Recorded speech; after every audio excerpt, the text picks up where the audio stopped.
Josephine Calloway's hands trembled as she dipped her pen into the inkwell, staring at the blank paper before her with a mixture of desperation and shame that made her stomach churn even more than the morning sickness already did. The sun beat down mercilessly through the window of her cramped boarding house room in San Antonio, Texas, and sweat beaded on her forehead as she contemplated the impossible situation she found herself in during this sweltering summer of 1876. At 22 years old, she was unmarried, penniless, and carrying twins after being abandoned by a man who had promised her the world before disappearing like smoke when she told him about the babies growing inside her. She had exactly $3 to her name, enough for perhaps another week of rent and a few meager meals. And then she would be on the streets with nowhere to turn. Her family back in Charleston had disowned her the moment they discovered her condition, her father calling her a disgrace to their name before slamming the door in her face. She had come west hoping for a fresh start, hoping the man who had gotten her into this predicament would follow through on his promises. But he had vanished the moment their stagecoach arrived in San Antonio, leaving her with nothing but a belly that grew rounder by the day and the crushing weight of her circumstances. The advertisement section of the newspaper lay open beside her, filled with notices from men seeking wives, farmers needing help, and merchants looking for workers. She had read through them dozens of times, dismissing most as unsuitable or unrealistic, but desperation had a way of changing perspective. What man would want a woman already carrying another man's children? What man would take on such a burden willingly? Yet she had no choice but to try, because the alternative was unthinkable. With a deep breath that did nothing to steady her nerves, Josephine began to write, deciding that honesty, however painful and humiliating, was the only path forward. If she lied and someone responded, the truth would come out eventually, and she would be right back where she started or worse. At least this way, if anyone answered her advertisement, they would know exactly what they were getting into. Respectable young woman, 22 years of age, educated and capable, seeks employment or marriage arrangement. Full disclosure: I am with child, twins expected in 4 months' time. Father of children is not in the picture and will not return. I am healthy, hardworking, and desperate. I can cook, clean, sew, read, write, and keep accounts. I ask only for shelter and safety for myself and my children. I will work tirelessly to earn my keep. Please respond to Josephine C. at the San Antonio post office. She read it over 3 times, her cheeks burning with humiliation at having to lay bare her shame for strangers to judge. But she could see no other way. The words were honest, perhaps brutally so, but she had learned the hard way that pretty lies led only to greater pain. She copied the advertisement neatly onto a fresh sheet of paper, counted out the coins required to place it in the next edition of the newspaper, and walked to the newspaper office before she could lose her courage. The clerk, a middle-aged man with spectacles perched on his nose, read her advertisement with raised eyebrows but said nothing beyond confirming it would run in tomorrow's edition. Josephine handed over her precious coins and walked back to her boarding house with her head held high, despite the curious stares from other pedestrians. San Antonio was a bustling town in 1876, full of cowboys, soldiers from the nearby fort, merchants and settlers passing through on their way to other destinations. But it was not so large that a young woman alone would go unnoticed. That night, she lay in bed with her hands resting on her swollen belly, feeling the babies move inside her, and wondered if she had just made the biggest mistake of her life or the only smart decision available to her. Either way, it was done, and all she could do now was wait and pray that someone, anyone, would see past her circumstances to the woman beneath. 3 days passed with no response, and Josephine began to lose what little hope she had managed to maintain. She had sold her few pieces of jewelry to pay for another week of rent, and was carefully rationing the bread and cheese she could afford when the boarding house proprietor knocked on her door with a peculiar expression on her weathered face. "There is a letter for you at the post office," Mrs. Henderson said, her eyes full of curiosity and something that might have been sympathy. The postmaster sent word. Josephine's heart leaped into her throat as she grabbed her shawl and hurried through the dusty streets to the post office, her mind racing with possibilities. The postmaster handed her a single envelope with her name written in bold, confident strokes, and she stepped outside into the shade of the building's overhang before opening it with shaking hands. The letter inside was written on plain paper, the handwriting large and somewhat rough, as though the writer was more accustomed to physical labor than correspondence, but the words were clear enough. "Miss Josephine C., I read your advertisement with interest. I am Xavier Penn, 30 years of age, living in the mountains west of San Antonio. I trap and hunt for my living and have built a large cabin that sits empty except for myself. I have no wife and no prospects for one, as I rarely come to town and most women do not fancy the isolation of mountain life.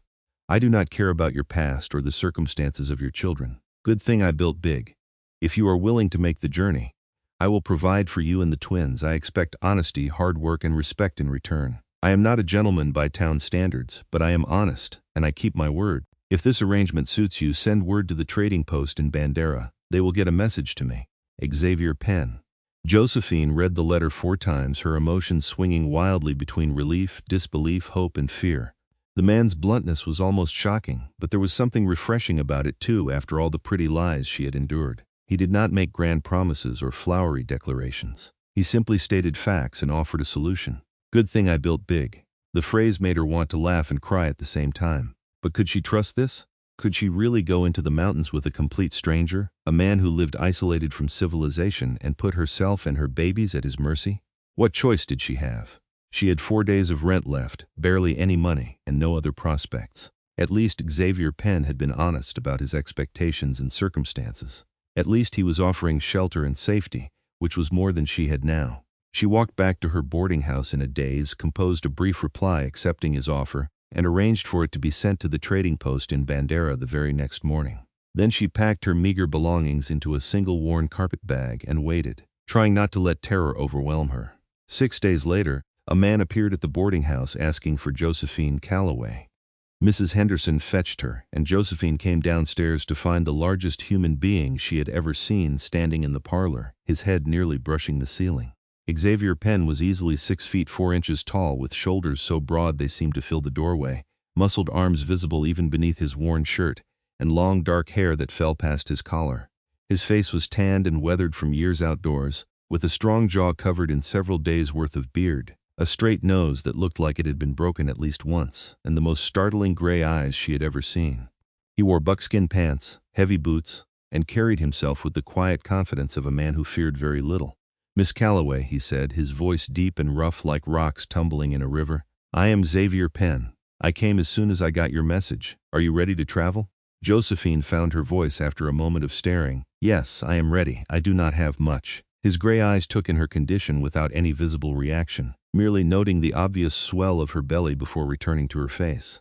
"We have a 2-day journey ahead. I have supplies and a horse. You will ride, I will walk. We should leave now to make good time before dark." There was no preamble, no polite conversation, just straightforward action. Josephine appreciated it more than she could say. She retrieved her carpetbag, settled her account with Mrs. Henderson, and followed Xavier Penn outside to where a large roan horse stood patiently tied to the post. He secured her bag to the saddle, then lifted her onto the horse with an ease that made her gasp. His hands were huge and calloused, but gentle enough not to hurt her. "Comfortable?" he asked, adjusting the stirrups for her shorter legs.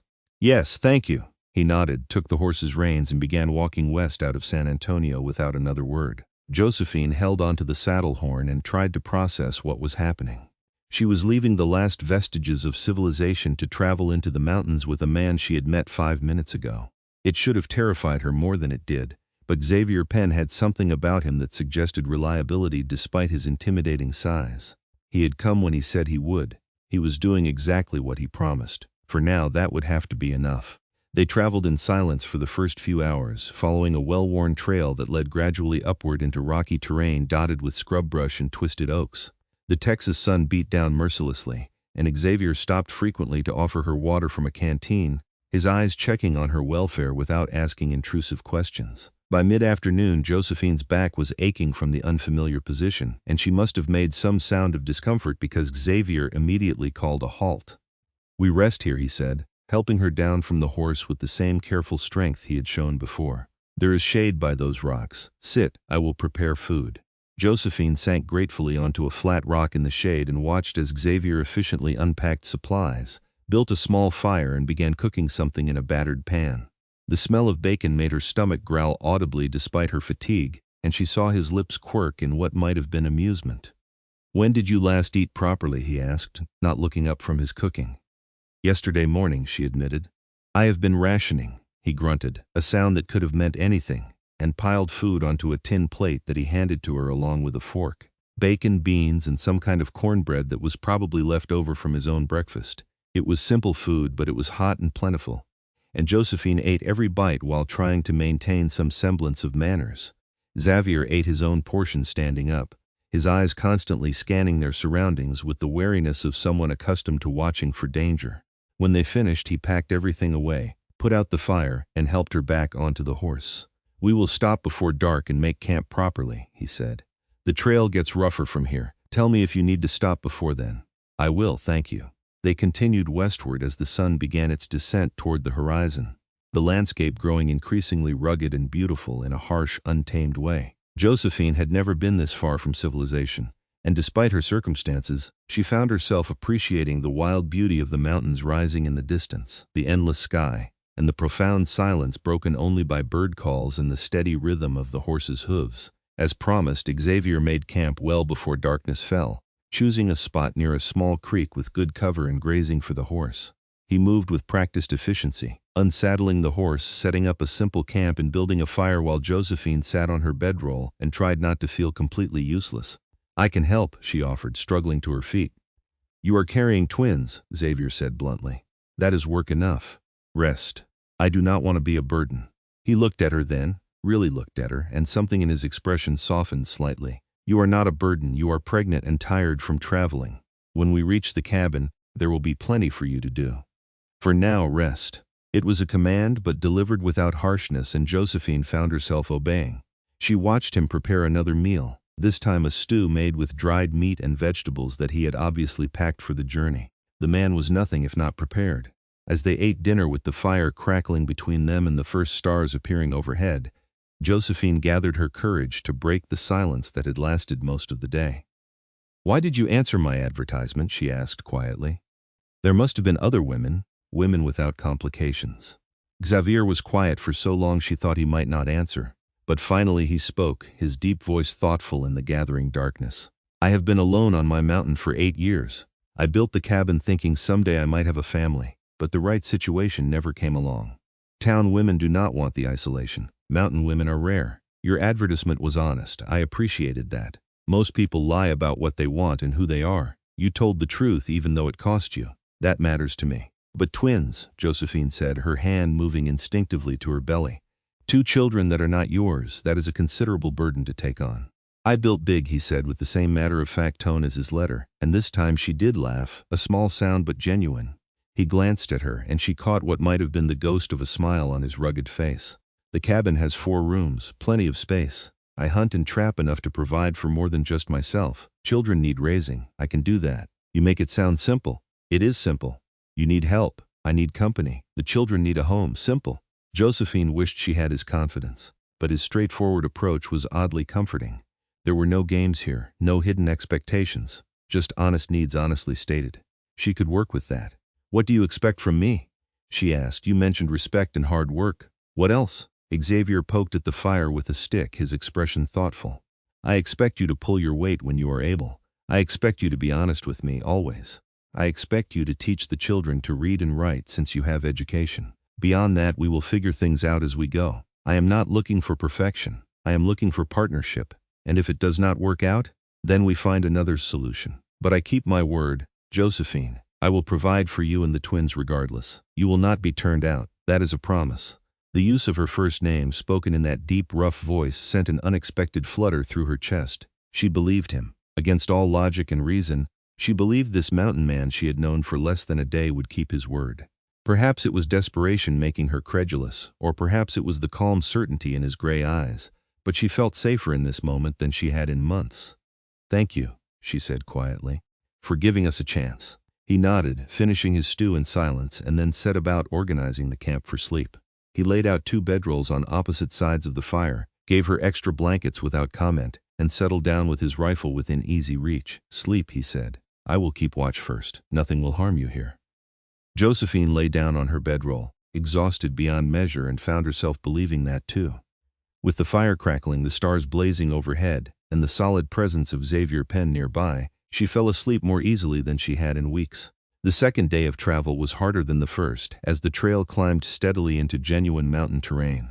The horse picked its way carefully over rocky ground while Xavier walked tirelessly ahead, never seeming to tire despite the grueling pace and steep inclines. Josephine's back ached constantly now, and the babies seemed to be having a wrestling match inside her.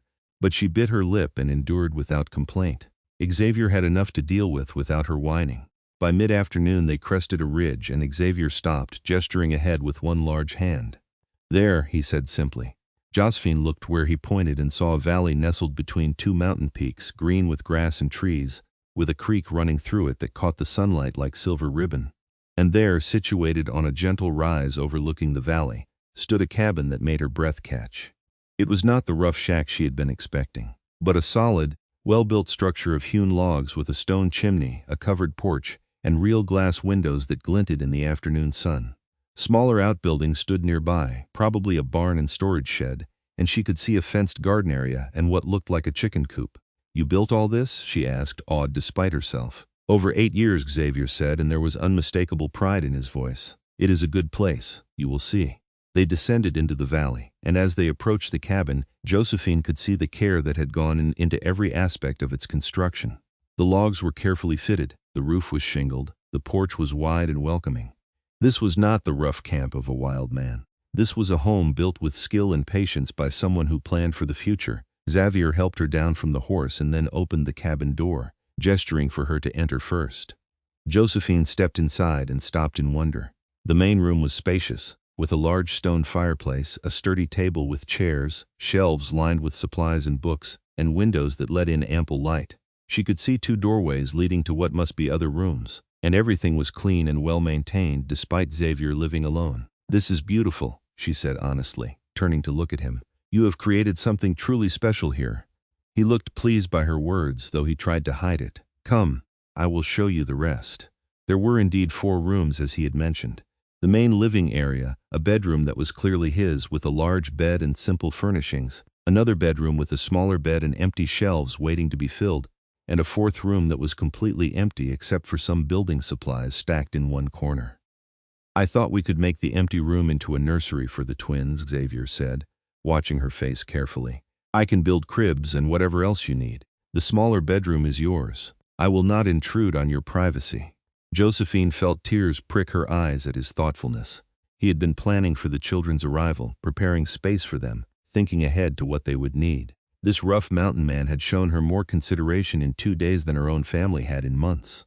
"Thank you," she managed, her voice thick with emotion. "This is more than I ever expected."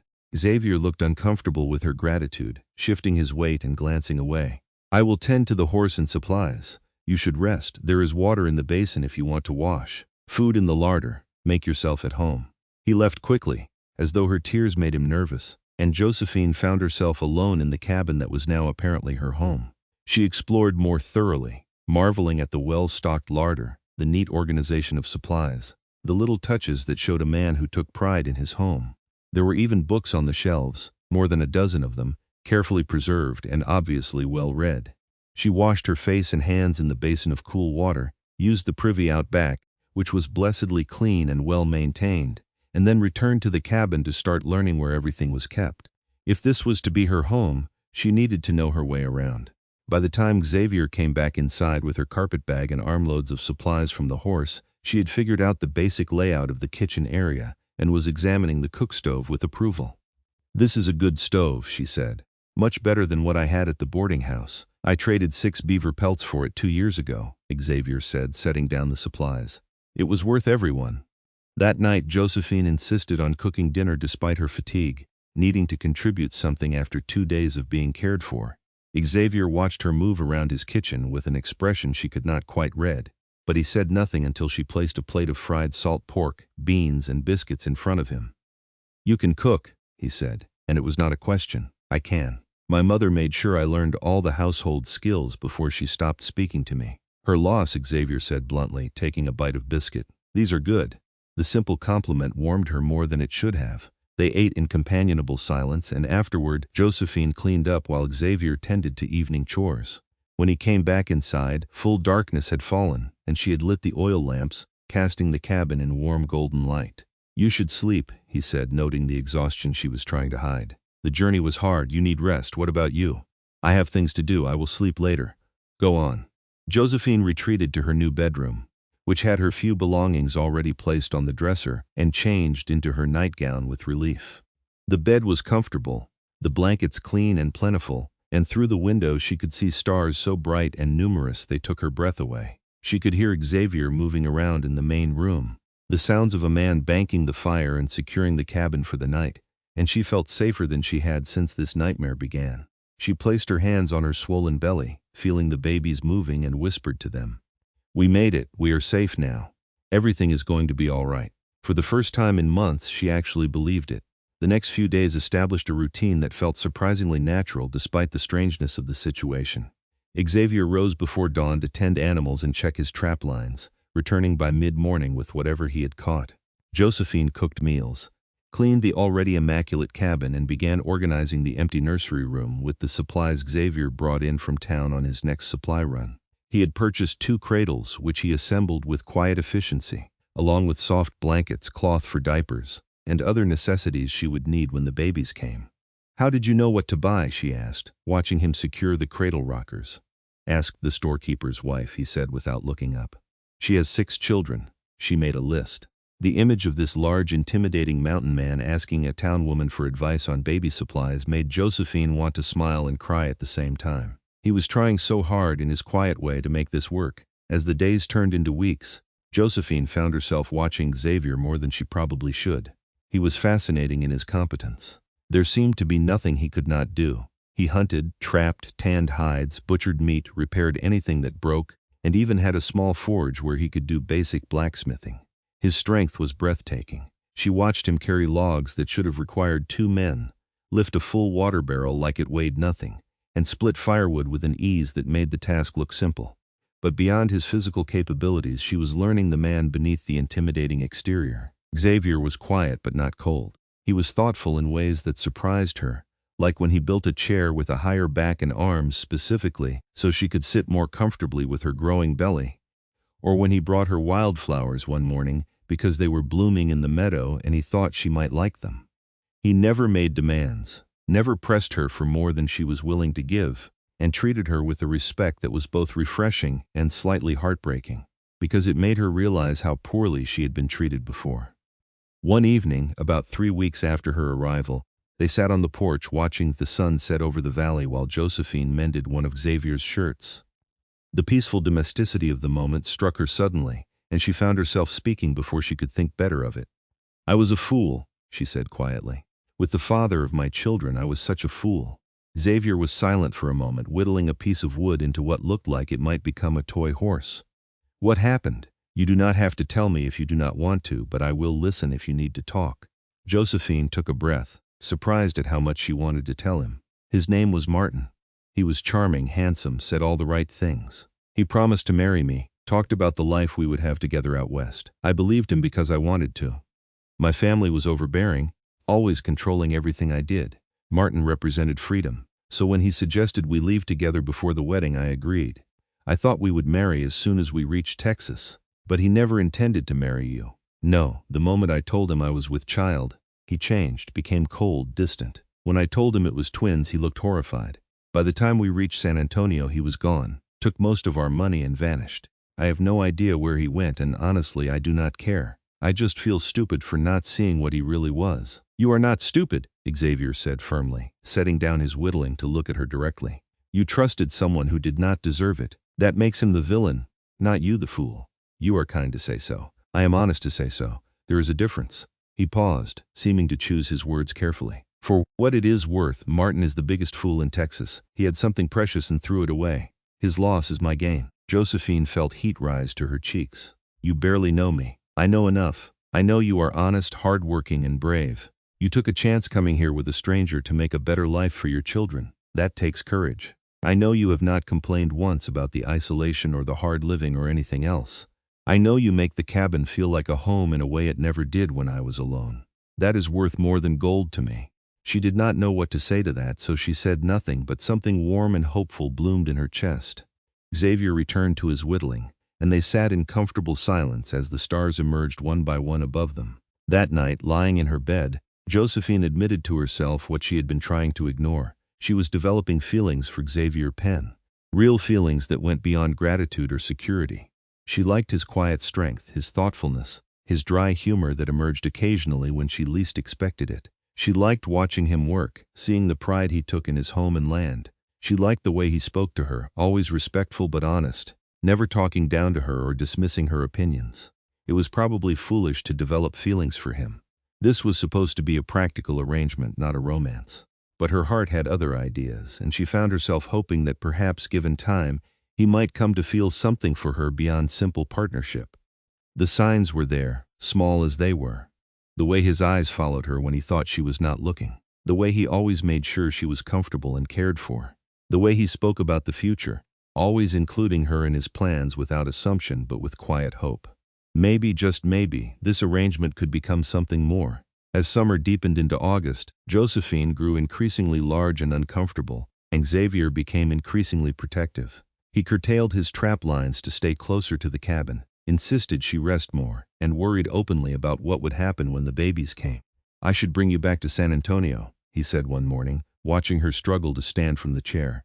"There are doctors there, midwives, people who know about birthing babies." "I am not traveling 2 days in my condition," Josephine said firmly. "Besides, women have been having babies in remote places since the beginning of time. We will manage." "Twins," Xavier said, and the worry in his gray eyes was evident.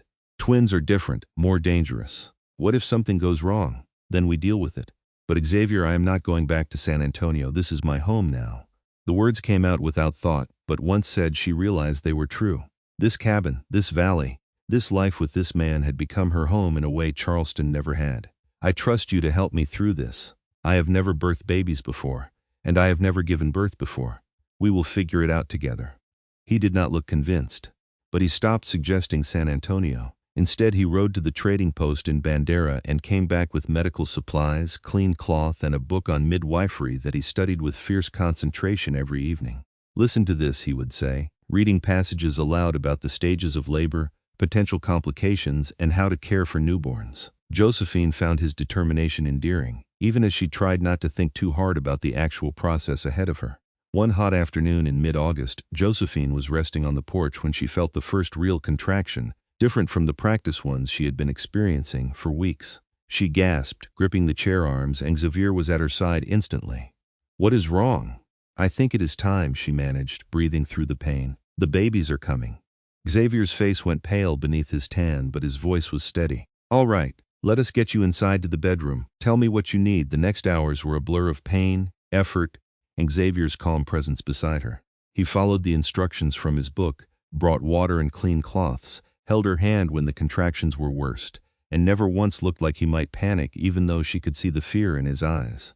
She screamed, she cried, she cursed Martin's name and probably Xavier's too, but through it all he stayed with her, steady as the mountains outside. The first baby, a boy, was born just as the sun was setting, his angry cry filling the cabin with sound. Xavier wrapped him carefully in a clean blanket, his huge hands impossibly gentle, and laid him beside Josephine before helping her through the birth of the second baby, another boy, who arrived 20 minutes later with his own indignant wail. "2 sons," Xavier said softly, and there was such wonder in his voice that Josephine felt tears stream down her face. He cleaned both babies with tender care, wrapped them warmly, and then helped Josephine get settled with them tucked against her chest. "They are beautiful," she whispered, staring at the 2 tiny faces. They looked so alike, both with dark hair and small features, perfect in every way. "They are really here." "You did well," Xavier said, his hand briefly touching her hair with shocking gentleness. "You were so brave. I am in awe of you." Josephine looked up at him, this mountain man who had delivered her babies with his own hands, who was looking at the twins with such clear affection despite having no blood relation to them, and felt her heart overflow with emotion she could not name. Or maybe she could name it. Maybe she had known for weeks what it was, and had just been too afraid to acknowledge it. "Thank you," she said, reaching for his hand. "For everything, for taking us in, for keeping your word, for being here. I could not have done this without you." His large, calloused hand closed gently around hers. "You could have, but I am glad you did not have to. We are a family now, Josephine. You, me, and these boys. If you want that, I want that," she whispered. "I want that more than anything." Something shifted in Xavier's expression, something warm and tender that transformed his rugged face. "Good," he said simply, "because I am not letting any of you go. Not ever." The babies nursed, fell asleep, and Josephine drifted off with them while Xavier kept watch, tending the fire, cleaning up, and checking on all 3 of them with regular frequency through the night. When she woke in the morning, She found him asleep in the chair beside the bed, his large frame looking uncomfortable in the too small seat, and her heart squeezed with affection. The next weeks were exhausting and wonderful in equal measure. The babies demanded constant attention, feeding every few hours and sleeping in unpredictable shifts. Xavier took over all the other chores without complaint, cooking meals, cleaning the cabin, tending animals, and somehow still finding time to help with the twins. He changed diapers with surprising competence, walked crying babies at night when Josephine was too exhausted to move, and sang to them in his deep, rumbling voice that seemed to soothe them instantly. Josephine watched him cradle one baby in each arm, both boys asleep against his broad chest, and felt something click into place in her heart. This was what love looked like. Not flowery words or grand gestures, but this. A strong man being gentle with helpless babies, sacrificing sleep and comfort to care for them without being asked, treating them like his own without hesitation or resentment. She was in love with Xavier Penn. Completely, irrevocably in love. The realization should have terrified her after the disaster with Martin, but it did not. Xavier was nothing like Martin. Xavier kept his word. Xavier was steady, reliable, honest to a fault. He would never leave her, never lie to her, never betray her trust. She knew this with bone-deep certainty. But did he feel the same way? He cared for her, that was obvious. He was protective and thoughtful. But caring for someone and being in love with them were different things. What if she told him how she felt and he did not feel the same way? Would it make things awkward between them? Would it ruin the comfortable partnership they had built? The questions plagued her until one evening in September, when the babies were sleeping peacefully in their cradles, and she and Xavier were sitting on the porch as the air cooled. The aspens were starting to turn gold, and the mountains were spectacular in the fading light. "You are quiet tonight," Xavier observed. "Something on your mind?" Josephine took a breath. She had survived childbirth. She could survive this. "I need to tell you something." His body tensed slightly, and she realized he was preparing for bad news. "All right, I think I am falling in love with you," she said in a rush, before she could lose her nerve. "I know this was supposed to be a practical arrangement, and I do not want to make things uncomfortable if you do not feel the same way, but I need to be honest because honesty matters to you. You have been so good to me and the boys. You have shown me what a real man looks like, what real strength and honor and kindness look like, and I know the babies are not yours by blood, but you treat them like they are, and that means everything to me. So I am falling in love with you, and I needed you to know." Xavier was silent for a long moment, and Josephine's heart sank. She had miscalculated. She had made things awkward. She had ruined everything. Then he turned to her, and the expression on his face took her breath away. His gray eyes were bright with emotion. His rough features softened with tenderness. "Josephine," he said, his deep voice rough with feeling, "I have been in love with you since the day you insisted on cooking dinner despite being exhausted from traveling. I have been in love with you since you thanked me for wildflowers like they were diamonds. I have been in love with you since you trusted me to help deliver your babies, instead of demanding we go back to civilization. I just did not know if you could ever feel the same way about a rough mountain man after being hurt so badly." "You are not rough," she said, tears streaming down her face now. "You are the gentlest, kindest man I have ever known, and I do love you. I love you so much." Xavier stood, pulling her gently to her feet, and cupped her face in his large hands with such tenderness it made her heart ache. "Can I kiss you?" he asked, always asking permission, always respectful. "Yes," she whispered, "please." His kiss was soft, careful, reverent, as though he was afraid she might break. Josephine kissed him back, pouring all her feelings into it, and when they finally pulled apart, both were breathing hard. "Marry me," Xavier said. "Not because of the arrangement or the babies or any practical reason, but because I love you and I want you to be my wife in truth. Marry me, Josephine." "Yes," she said, laughing through her tears. "Yes, I will marry you." They married 3 weeks later at the small church in Bandera with the trading post owner and his wife serving as witnesses. Xavier wore his cleanest clothes and had trimmed his beard, looking impossibly handsome despite his nervousness. Josephine wore a simple dress that the trading post owner's wife had helped her sew, with wildflowers in her hair, and the twins slept through the entire ceremony bundled in their blankets. The circuit preacher pronounced them man and wife, and when Xavier kissed her, it felt like a promise and a beginning all wrapped together. They rode back to their valley as a family, husband and wife and twin sons, and the cabin had never looked more like home. That night, after the babies were fed and sleeping, Xavier carried Josephine to his bedroom, which was now their bedroom, with a gentleness that belied his strength. "Are you sure?" he asked, even now thinking of her welfare. "The babies were only born a month ago. We can wait." I am sure, she said, pulling him down to her. I love you, Xavier, I want this. He loved her with the same careful tenderness he showed the twins, taking his time, making sure she felt cherished and safe, and afterward they lay tangled together while he stroked her hair and held her close.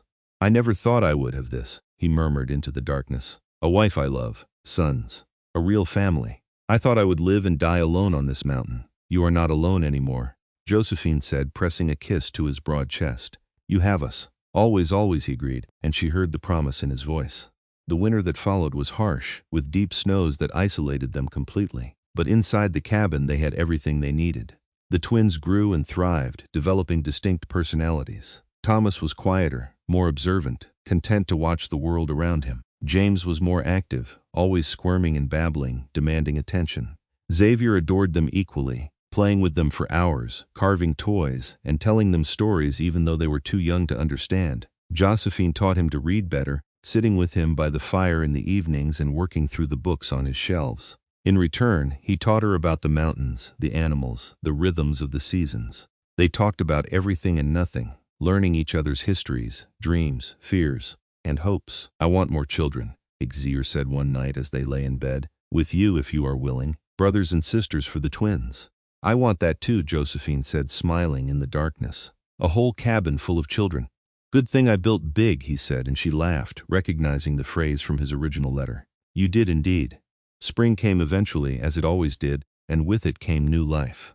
The valley burst into bloom, the creek swelled with snowmelt, and Josephine discovered she was pregnant again. Xavier was thrilled, protective to the point of being overbearing, and she had to constantly remind him she was pregnant, not made of glass. I cannot help it, he said, his hand resting on her still flat belly with wonder.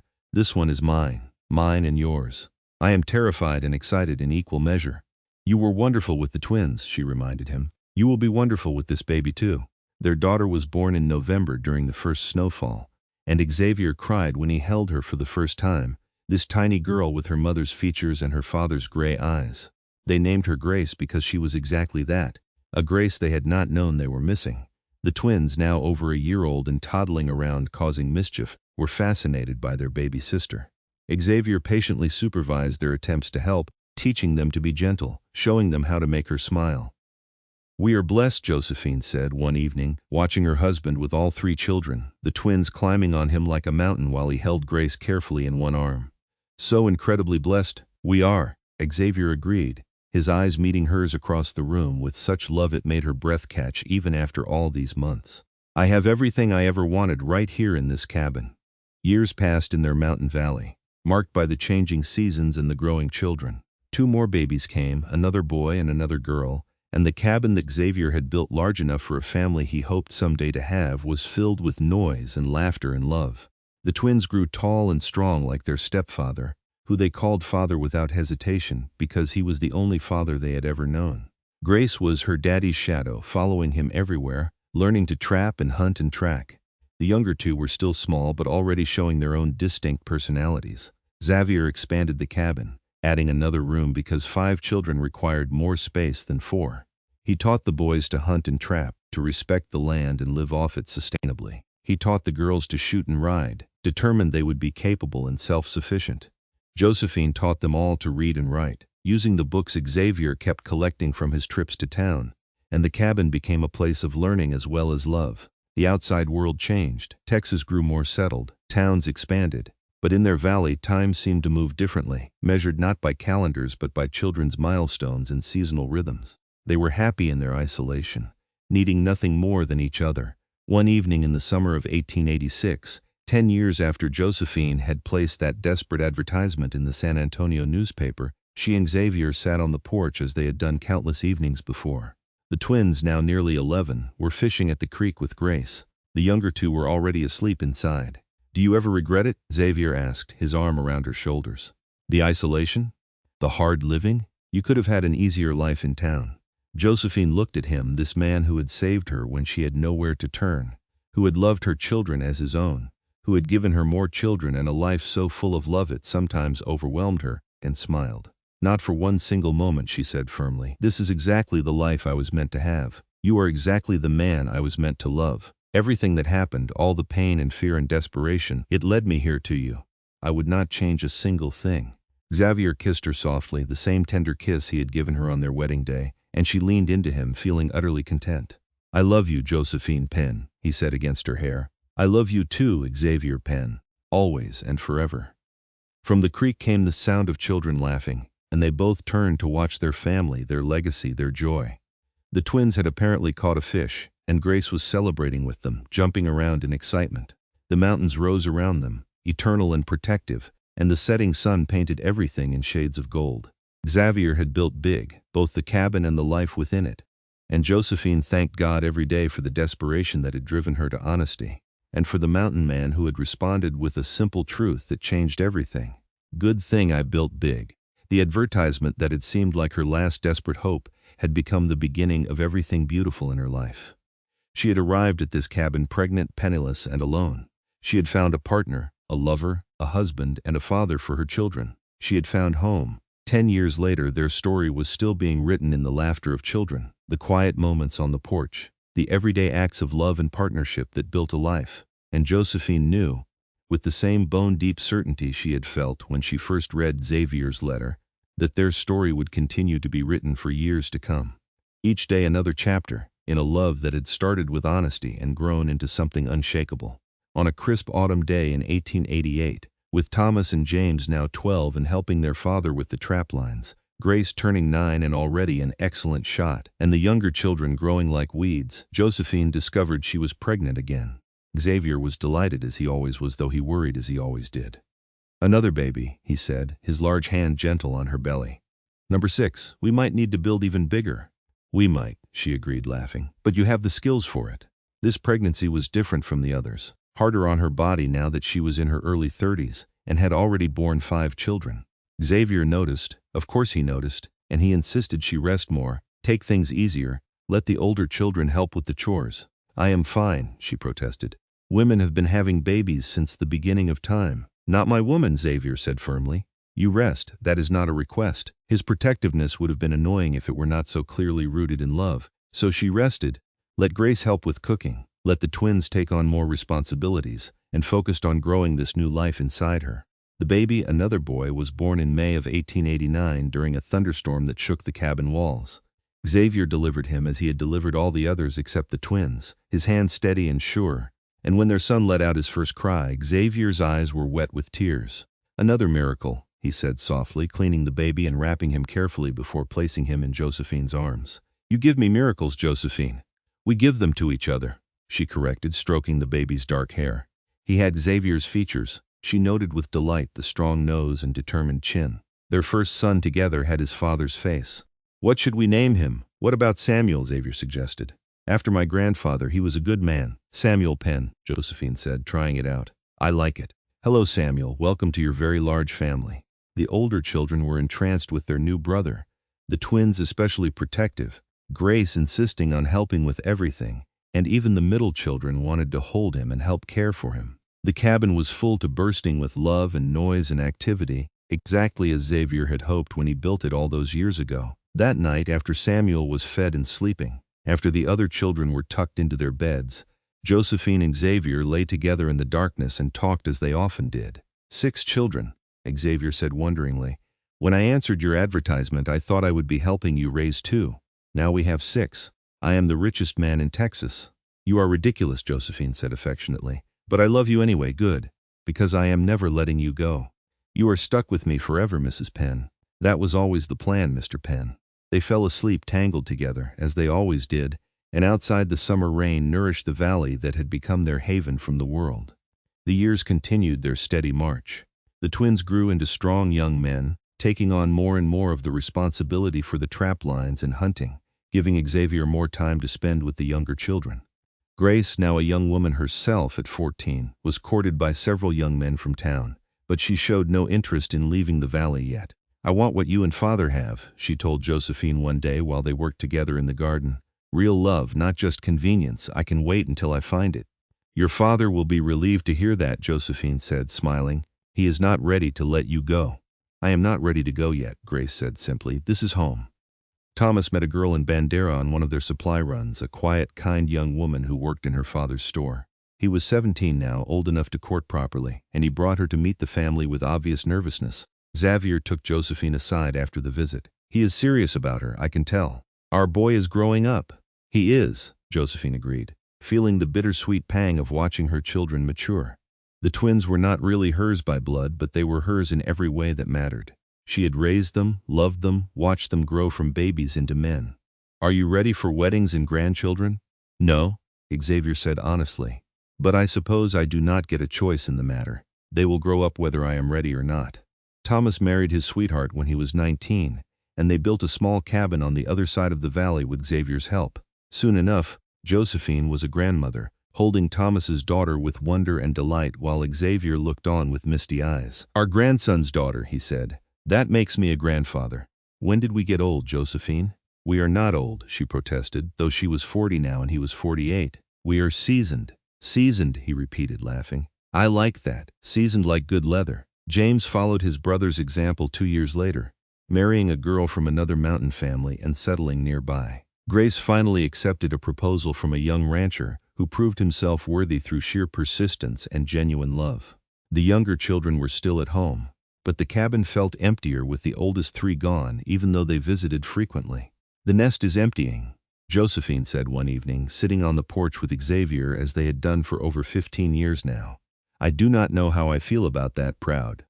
Xavier said firmly, we raised them well, they are good people making good lives. That is all any parent can ask. When did you become so wise? I married a woman who taught me everything that matters, he said, pulling her close. Everything good in my life comes from you, Josephine. You saved me just as much as I saved you that day. I answered your advertisement.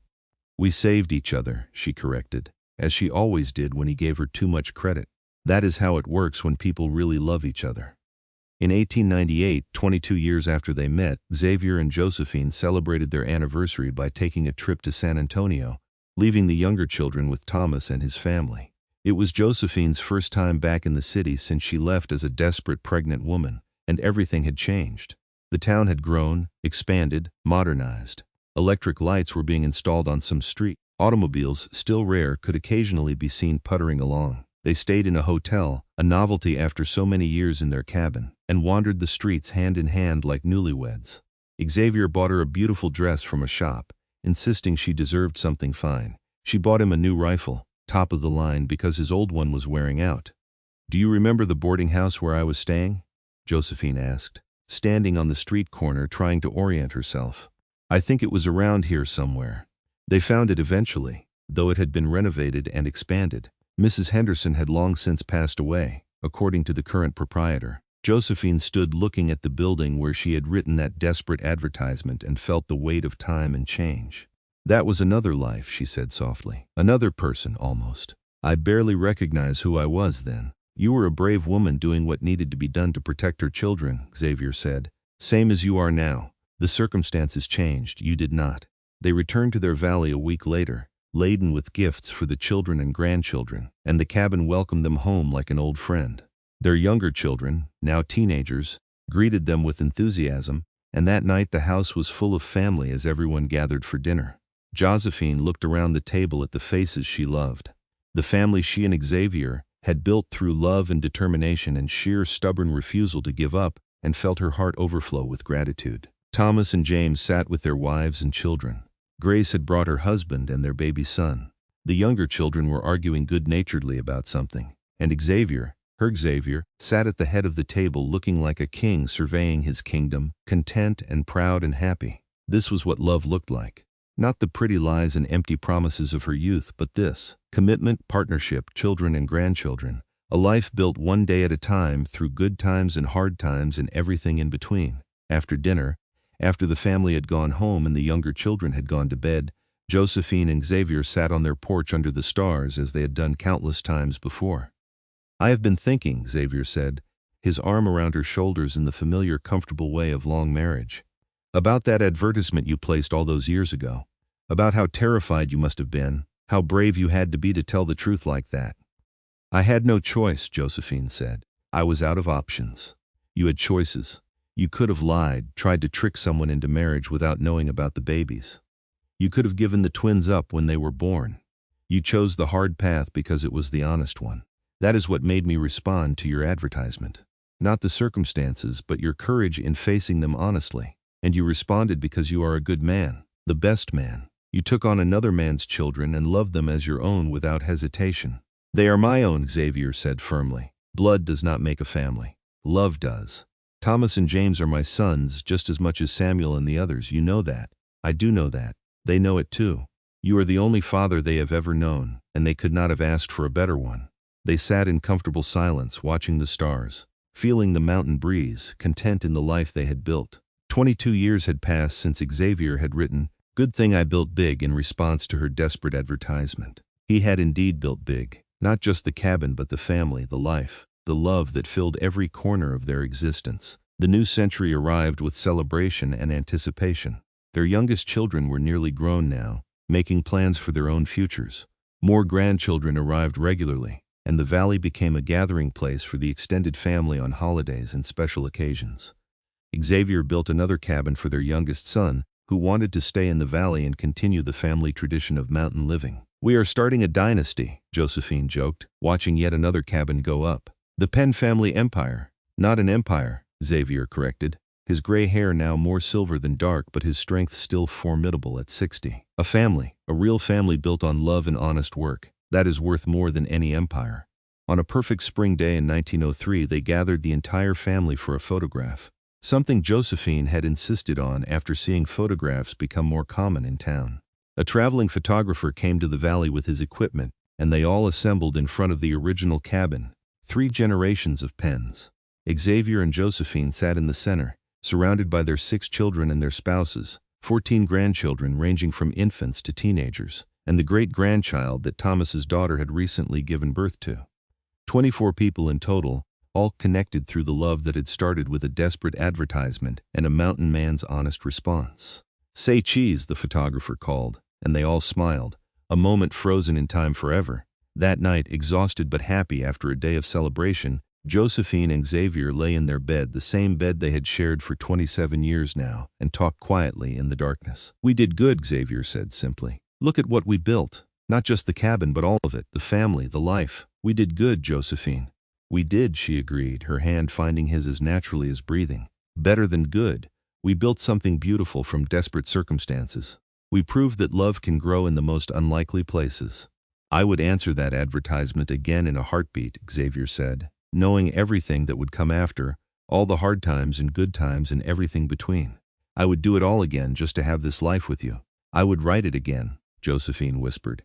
"I would bear my shame to the world again if it meant finding you." They kissed, soft and sweet, a kiss between people who had loved each other through decades and knew they would love each other until their last breath and beyond. The years grew kinder as they aged. Their children and grandchildren took on more of the hard work, allowing Xavier and Josephine to slow down and enjoy the fruits of their labor. They still sat on the porch every evening when weather permitted, still held hands like newlyweds, still talked for hours about everything and nothing. On a crisp autumn evening in 1908, 32 years after Xavier had first walked into that San Antonio boarding house to collect his mail-order bride, they sat watching the sunset paint the mountains in shades of gold and purple. Xavier was 66 now, his hair completely silver, his face lined with years of weather and laughter. Josephine was 54, her own hair streaked with gray, but her eyes still bright with the intelligence and humor that had first captivated him. "Do you remember what I wrote in that first letter?" Xavier asked, his arm around her shoulders in the familiar gesture of decades. "Good thing I built big," Josephine quoted, smiling. "How could I forget? It made me laugh and cry at the same time." "I did not know then how big to build," Xavier said thoughtfully.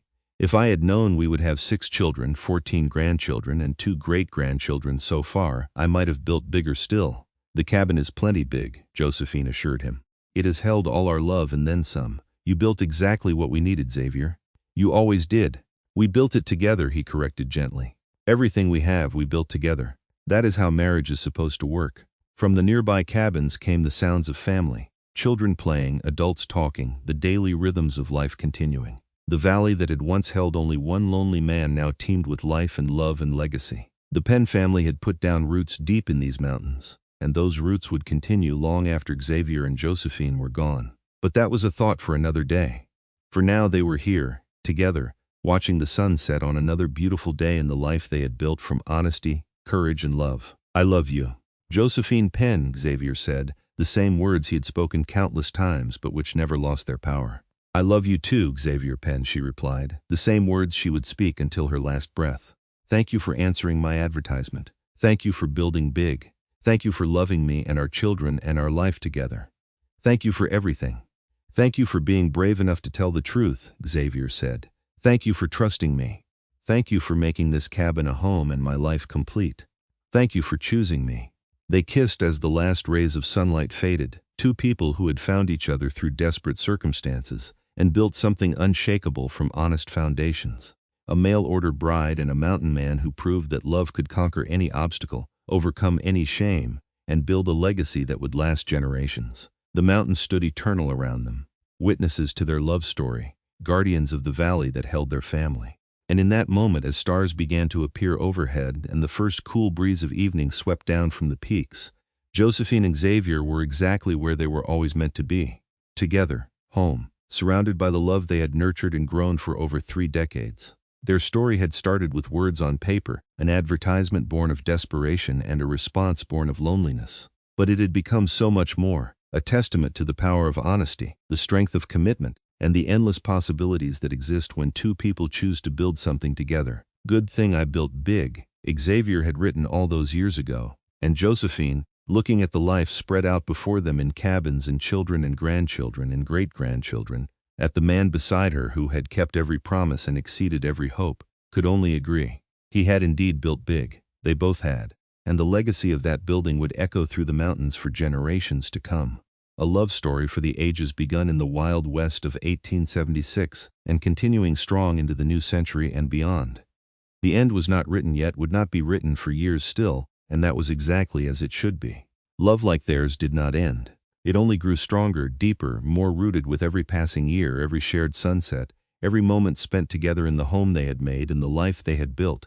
Xavier and Josephine Penn, a mountain man and the woman who placed an honest advertisement, had written their own happily ever after, one day at a time, one choice at a time, one moment of love at a time. And it was more beautiful than any fairy tale because it was real, earned through hard work and dedication and the stubborn refusal to give up on each other, or the family they were building. Their love had conquered shame, overcome isolation, survived hardship, and created something that would last long after they were gone. A family built on honesty, love, and the simple truth that sometimes the biggest gambles yield the greatest rewards. Xavier had built big, and Josephine had been brave enough to reach for hope when all seemed lost, and together they had created something magnificent in a mountain valley in Texas, a love story that proved happy endings were possible for those willing to work for them.